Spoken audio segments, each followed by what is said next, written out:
My father hasn't left the basement in 2 months. I now know the horrifying reason why.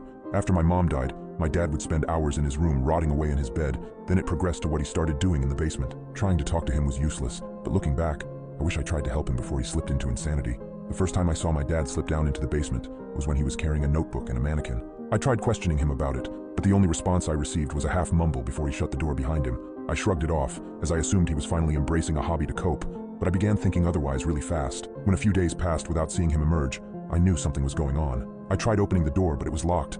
No matter how much I knocked or even called his cell, he completely ignored me. Eventually, my brain started making assumptions about what was really going on down there. About a month into him being isolated, I started to wake up to him screaming as if he were being tortured long into the night. I knew at that point that he was completely losing his mind.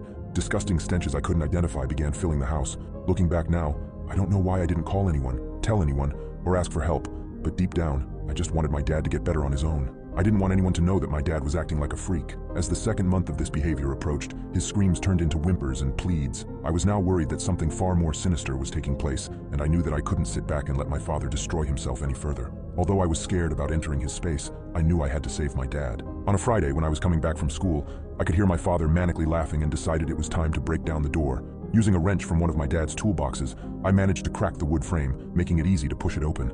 The second I did, a disgusting whiff of what I could only guess was rotting flesh wafted heavily into my face. I feared for the worst as I began making my way down the stairs. There was only one light on, and it was a small lamp in the corner that was barely illuminating its surroundings. The surroundings included the mannequin, now looking more strange than it ever did, tools scattered on the floor, and my father hunched over in the corner. For a second, I felt a little bit of relief since it looked like this was all just an arts and crafts project, but my gut knew that there was something else going on. "Dad?" I finally said it after the longest few seconds of my life. My father began to slowly turn his body towards me, or at least what was left of it.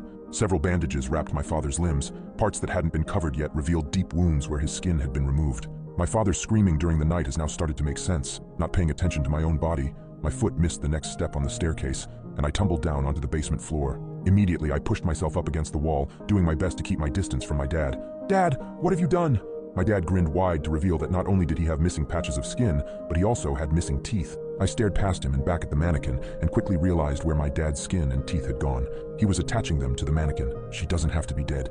My father's voice was hoarse and rough. "Using my own skin, there's enough to share. There's enough for your mom. She doesn't have to be gone." The stench was now causing my stomach to stir, and I had to concentrate to not throw up. "No, Dad, she's gone. You have to let her go. You have to move on." My dad's smile faded. "That's what you think.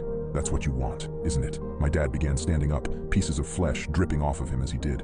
I could now see his body in full, looking like a half-decayed skeleton. "You came just in time, daughter. I'm running out of flesh for your mother. I could use some of yours." I shook my head. "Dad, please don't do this."